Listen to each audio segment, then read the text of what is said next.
Today, our post-election analysis, we have Ted Van Dyke interpreting the results of yesterday's elections from the Democrats' perspective, and Slade Gorton representing the Republican viewpoint.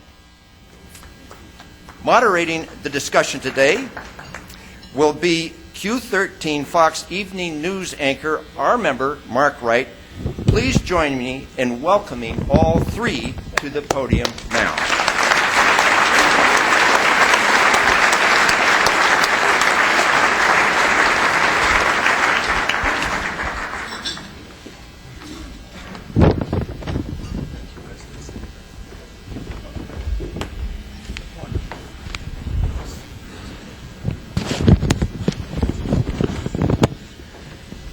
President Sten, fellow Rotarians, distinguished guests today. My day started on the air at 5 o'clock this morning, and it wound up at 11 o'clock this morning as the President was wrapping up his press conference.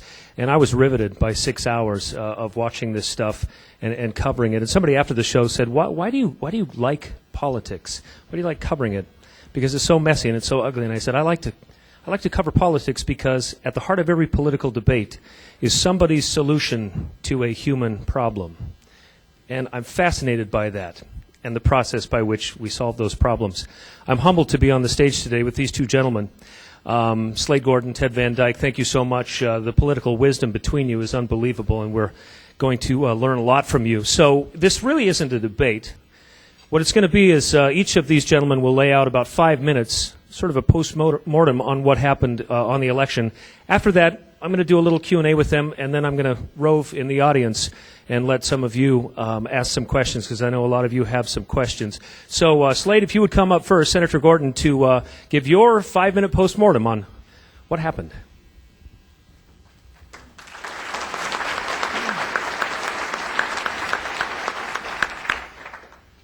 A whole gale blew across most of the country yesterday, but was only a stiff breeze in the state of Washington and up and down the Pacific, the rest of the Pacific coast. It was, however, I believe, spawned by the fact that in our nation's entire political history, no president has blown as large a mandate in a shorter time than has President Obama. I believe his mistake started on the first day of his presidency, when instead of proposing and demanding action solely directed at restoring confidence, creating jobs, and ending a severe economic depression, he allowed Speaker Pelosi and the Democratic Congress to pass a so-called stimulus bill that was primarily to the benefit of public employee unions and pet projects, impossible to pass during the Bush administration. Next, he ignored the recession and pursued policies designed to move the United States in the direction of European social democracies. So, as a consequence, in my view, by the end of the debate over the health care bill early this year, the results of yesterday's election were inevitable. As a consequence, the Republicans in the United States House of Representatives posted their second largest increase in seats in a century, numbering about 65, together with 6 or 7, depending on the ultimate results here in Washington, in the United States Senate. Probably even more remarkable than the House results, because only 1/3 of the senators are up at any given time, and this was the class of 2004, a very good year for Republicans. The next 2 cycles will be tougher for Democrats. But I've got to say this, the result is not a validation of Republican policies. I'm not even entirely certain what those policies are myself. It was a repudiation of the Obama agenda. In fact, while the Democratic Party is highly unpopular in the country today, the Republican Party is even more unpopular as a political party. So the task of a Republican House majority to reverse that Obama agenda and to encourage economic growth may well be impossible, given the continued Democratic majority in the Senate and the President's veto. The great question that the country faces in the ensuing months is whether President Obama follows the example of President Clinton and offers a partnership to Republicans, and if so, whether the Republicans accept, or whether he acts on his own statement of about 10 days ago that, quote, if the Republicans can come for the ride, but they got to sit in the back, end quote, and engages in 2 more years of confrontation. I hope for the former, I fear the latter. One final note on the national results. Last week, the president urged Hispanic voters particularly to turn out en masse to defeat Republican enemies, a term he now regrets. Yesterday, 2 new Hispanic governors were elected, 1 senator, and several members of Congress. All were Republicans. Here in Washington, as usual, we are left up in the air. Dino Rossi is in his customary role, trailing by less than 1%, with 40% of the vote still uncounted, probably in areas slightly more favorable to him and areas in which he did well. I believe that he has at least a 50-50 chance to win. A daring prediction. But we may not know until Thanksgiving. In the 2nd Congressional District, also extremely close, John Koster, the Republican, is at least a slight favorite. The big news from my perspective is Jamie Herrera's victory in Vancouver, the 3rd Congressional District. I'm very high on her as a young woman with great promise. In legislative races, Republicans will have cut Democratic majorities in both houses by more than half, but not by enough to eliminate the Democratic working majorities. Those majorities will have the unenviable task of dealing with a deficit of almost $5 billion without the slightest chance of increasing any taxes whatsoever. And in their votes on initiatives, voters in this state showed their paradoxical conservatism. They rejected change in liquor control, in nuisance taxes, in workmen's compensation, in restoring a supermajority for tax hikes, and above all, by decisively rejecting a state income tax by a greater than predicted majority. Largely, I'm convinced because I think people were lying to pollsters when they were polled on that particular matter. So from a Republican perspective, I've simply got to reflect that we don't have very many days like yesterday, and we better enjoy them while we can.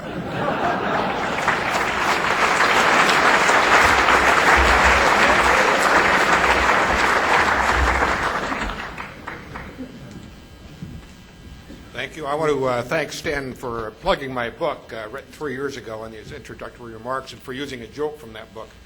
By the way, even if you're auditing this class, you're expected to buy a copy. You can get it. You can get it through Amazon, or if you're cheap, you can get it through Kindle. One of the things that I first would say is that earlier in our lives, both Slade and I were known as fierce partisans, and times have changed. I don't think we've changed, but I think times have changed so that we're now seen as moderates.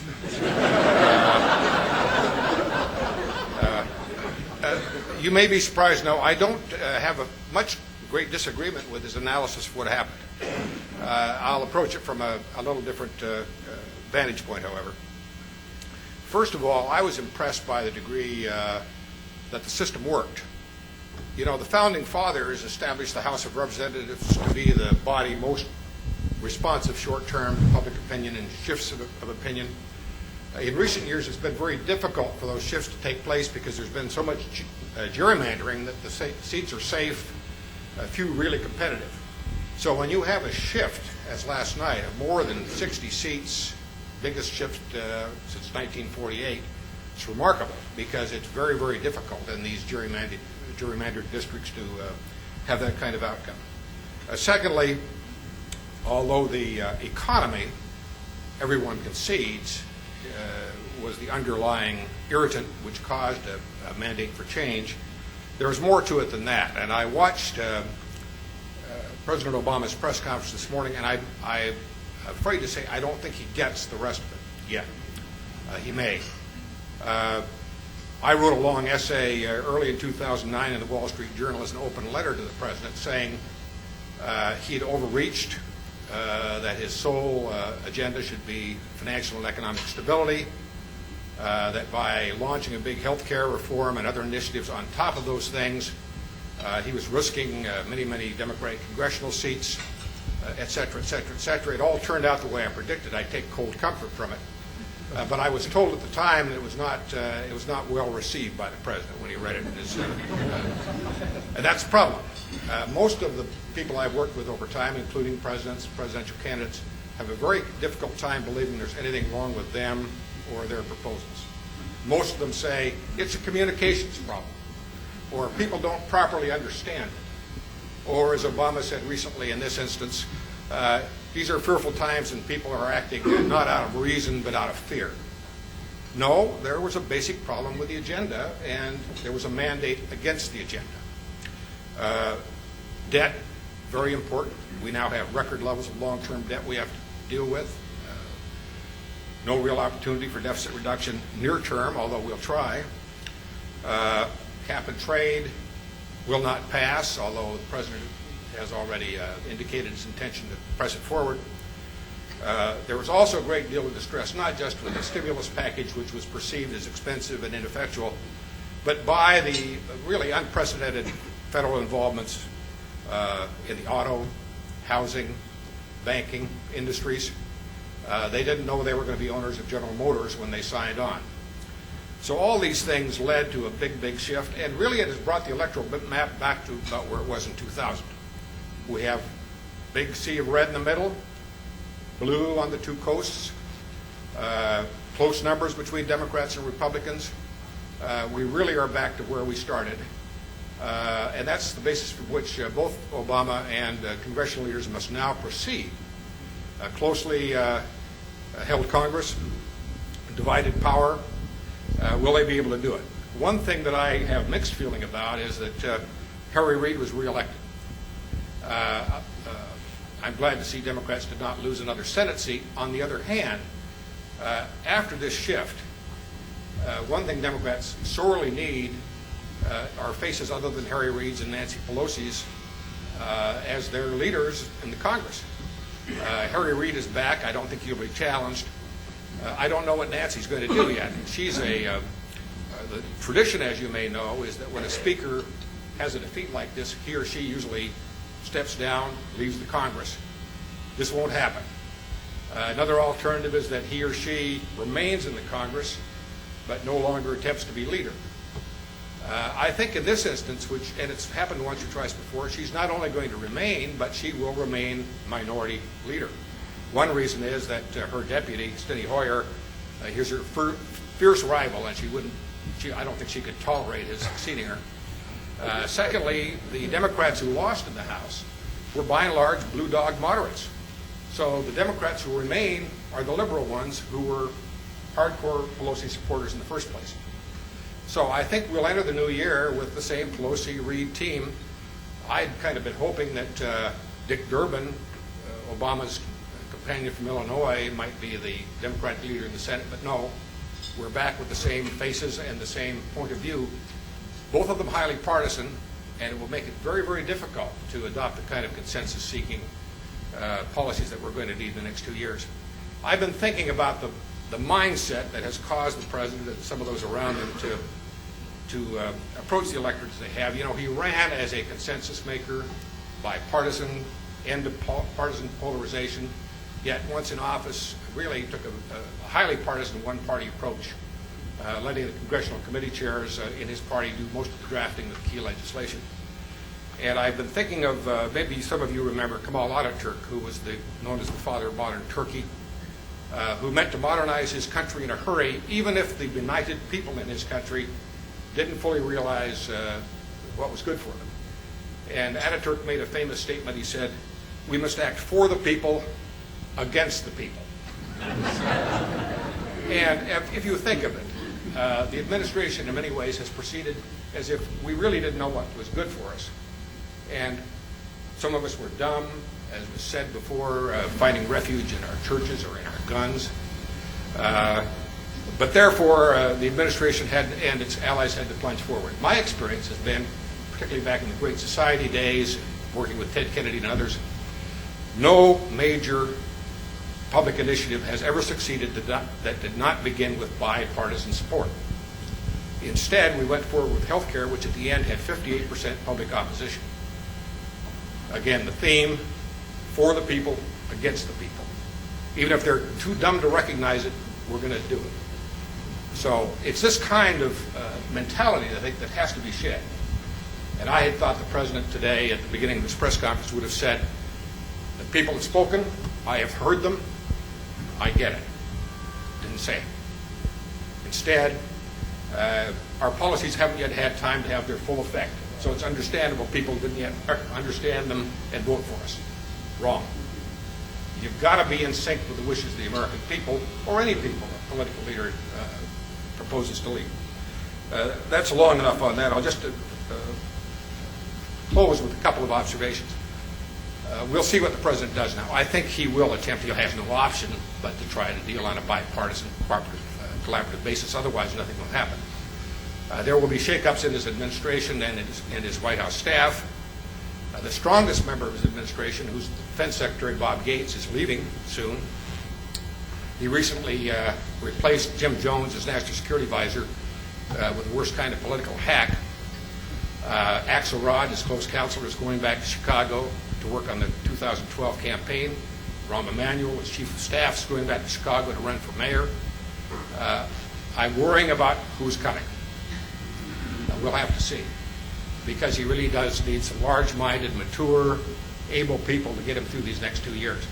Now, what will happen if nothing changes over the next few months? And by the way, the history politically of the third year of a term is that after about 6 months, everything stops, because then they're focused on the election year, in this case 2012. We've got some big problems out there. Unspoken about in this campaign are continuing involvements in both Iraq and Afghanistan. The President said we're going to be out of there by mid-year 2011. Boy, will they be stable by 2011? If they're not, there will be great pressures to remain. Yet there will be great pressures to get out of there, because on a strategic basis, long-term, there is no real national interest involved in our continuing presence in either of those countries. So those are going to have voters very restless. Will the economy improve? We're in for a long, flat spot economically.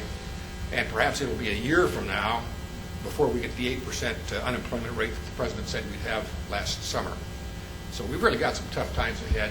And I'm hoping that we have a genuine bipartisanship and positive effort by both parties. And as Slade said, Republicans also have to figure out what it is they really want, besides opposing the Obama proposals. So thank you, and look forward to your questions.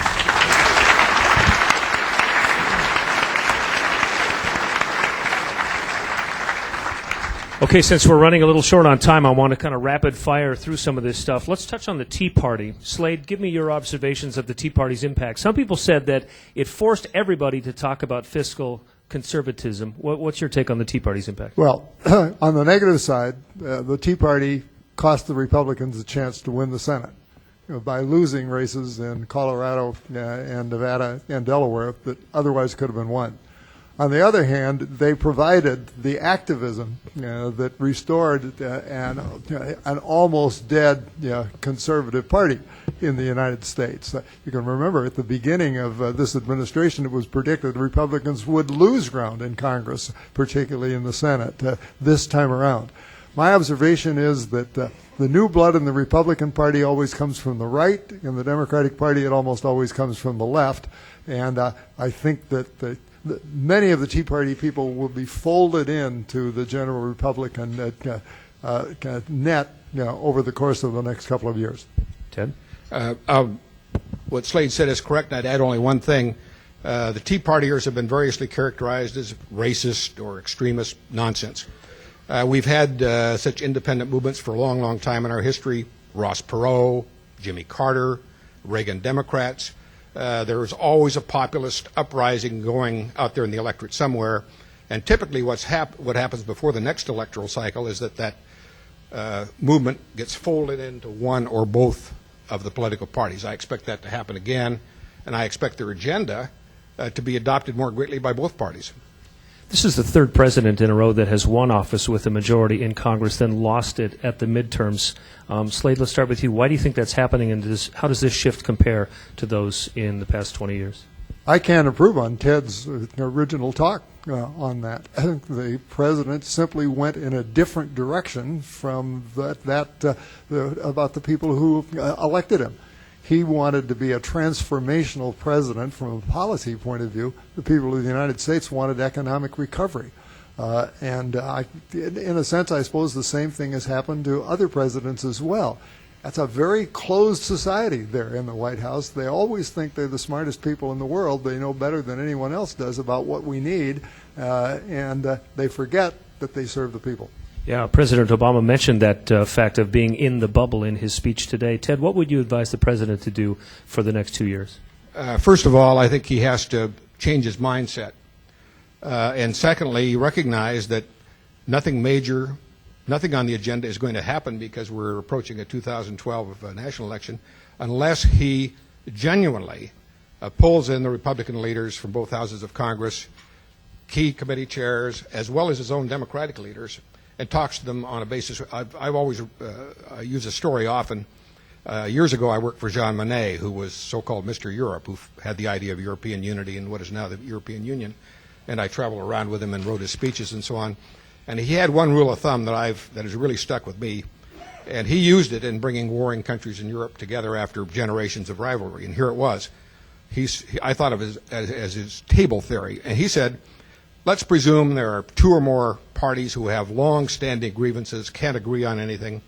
He said, if you put them on opposite sides of the table to discuss the matters, nothing will ever happen. On the other hand, if you put them on the same side of the table and the problem's on the other side, you've got a chance of success. Well, that's what we need to do now. Yeah, everybody's talking about bipartisan support, and Slade, you were in the Senate for a long time. Does it begin with the Democrat sending you an email that says "Happy Birthday, Slade," or what does reaching across the aisle look like on a functional level? It's a personal dynamic, of course, and in this particular case, now it is going to have to start with the president's view that to get anything accomplished, he's going to have to genuinely listen to other people and have them listen to him. And that is going to be a challenge for the Republicans, because they have run, on being, against everything that he was for. How do they respond if there is a genuine approach, on the part of the President of the United States? Many will want to meet him halfway. Many, particularly among the new ones, will not want to do so. But that doesn't happen until he makes the first move, in my view. Okay, Ted, I want to ask you, and as you're answering the question, I'm going to go ahead and get some of your questions out there. What gets passed in the next 2 years from a policy standpoint? Well, first of all, the lame duck Congress, they're going to have to do something about the Bush tax cuts. And my guess is that first they'll extend them all. The electoral outcome impacting that by the climate it's created. I think the higher income cuts will be sustained only for, say, a 2-year period through 2012, but all the rest on the basis that this is not a time to increase taxes. I think that's a correct economic decision. Phil, secondly, there will be... I'm sorry. Yeah. Go ahead. The other thing will there be major energy legislation in the next 2 years? No. Will there be an attempt to reduce long-term debt by addressing the Social Security and Medicare problems? There's an entitlement program commission. Many have existed in the past. They always come up with the same recommendations. But there may now be an opportunity, a window here, to show bipartisanship and really get a start, because people beyond economic flatness are very seriously concerned about long-term debt. Rightly so. Yeah, I want to add to that, because I really agree with Ted. The commission that the President and the Congress set up to come up with ways to reduce the debt is to report very soon. The last time I talked to one of the Republican members, he was quite optimistic that they were going to be able to reach a bipartisan goal. If they do, with a majority of both parties, I think it will be given serious consideration in Congress. Okay, Phil Smart. Two excellent presentations. I could not miss my dear friend Senator Gorton. You have a resplendent red tie. It does not exactly or completely cover your blue shirt. Only Phil can put things into But it has, perspective like that. Thank you, an Phil. entire flock of elephants on it. You guys could talk fashion afterward, Carl. Senator Gorton, Ted Van Dyke, thank you much for your presentation. One of the criticisms I've heard expressed is at a time of economic decline, which we've been in, there's not a single person in the administration at a policy level who ever had to meet a private sector payroll. Not a single business person is on the advisory at the cabinet level and even at the upper levels. Is this one of the problems of the bubble in which the president has encased himself with politicians and academics and is not hearing what those of us in the private sector see every day in meeting payrolls? Well, I'll answer that first by saying you're right. It is a big lack. And most presidents start out by calculatedly making sure there are enough persons from the other party, enough people out of academia, enough people out of business, finance, so you have a balance among your close advisors, and that did not happen in the business community this time. I'll say another thing about that, which is that I thought the president did not make felicitous choices in his economic policy advisors at the outset. He had a choice between Paul Volcker and Tim Geithner at Treasury, went with Geithner, who had been running the New York Fed and was of the same mindset as the Wall Street firms that had gotten us embroiled in the trouble. Larry Summers, an egomaniacal bureaucrat and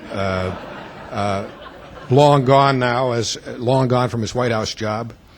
He got rid of his Council of Economic Advisors chairman, a pleasant woman who kept predicting 8% unemployment levels several months ago. A new budget director. They really do need the next, and I'm sure Geithner will go next. There must be a serious person respected by financial and business communities in the upper level of his economic advisors in a hurry. Gentlemen, I was recently in D.C. for a policy event, and during that event we were informed that during the health care debate, the reason nobody addressed the cost measures and the control of cost was it was too difficult an issue, and the party's leadership, both parties' leadership, just felt that they couldn't lead on it because they were in leadership. And that literally was apparently one of the statements that one of the senators made. How do we address leaders not being willing to lead on tough issues? Oh, that's that's an outstanding question, and I'm not entirely certain that I know the answer to it. But particularly the driving force behind that was a set of claims that it would pay for itself, or would not add to the deficit. That was patently false. It was built on the proposition that physicians and hospital fees were going to be frozen for an extended period of time, when everyone in Congress and the administration knows that that wasn't going to happen, and it hasn't happened since then. I'm not sure what the answer to your question is. So many of them are looking just short range at what the next election is. But I believe I'm an optimist. I think if this Budget Reduction Commission comes out with a good, solid report, that there's going to be enough responsibility at least to get it seriously considered. I'm very hopeful of the results of that work. Okay, one last question, really quick on the question and answer, please. Randy? Over the next 2 years, what do you think will happen to health care reform at the federal level? Well, the Republicans will attempt to defund it, or to defund that's really basically the only control that they have. But I think that the principal change will or will not take place as a result of the lawsuits of which our Attorney General is a part. Is the individual mandate constitutional or unconstitutional? We've had at least 2 courts now that answer that in an opposite fashion. Before this administration is over, we'll get an answer from the Supreme Court of the United States. If it's unconstitutional, I think almost the whole system falls apart. I would add just a couple of quick points to that. Obviously, the bill's not going to be repealed. The president still has the veto power, so it could not be repealed. There will be an attempt by Republicans to strip appropriations from some of the provisions they don't like. That may partially work. If I were sitting in the White House right now, I'd advise the president right out of the box next week to say, I know there's dissatisfaction about the health plan. Right now, let's put some tort reform in it with teeth. Let's add the ability to sell insurance across state lines, which Republicans want, which most Democrats would accept. as a show of bipartisanship, willingness to change. I don't think that's going to happen, but it's something that could be done right away. Otherwise, we're stuck with this, barring the lawsuits that Slade alluded to. One problem is he's quite right. I mean, there was a let's put it under the rug mentality here. Health care is good. It's good for the people whether they know it or not. Therefore, we're going to lie about the costs, and later on we'll clean up these details.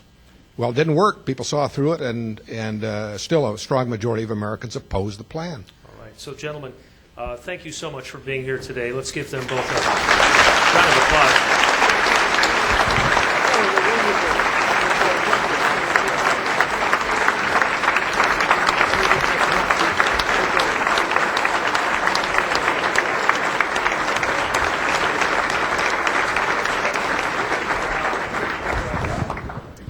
Oh, thank you, one and all. Thank you, Slade and Ted, for your insights and observations on this watershed election year.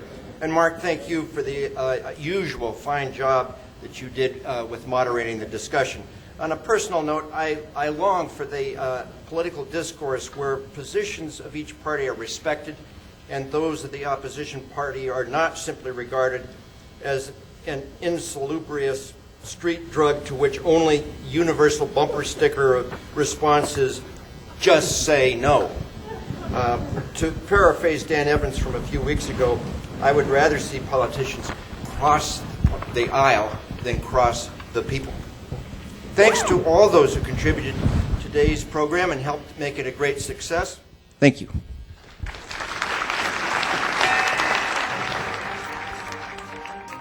Seattle Rotary Online is made possible in part by a grant from First Choice Health, working with the Washington Health Information Collaborative to use technology to bring better health care to patients throughout the Pacific Northwest. First Choice Health,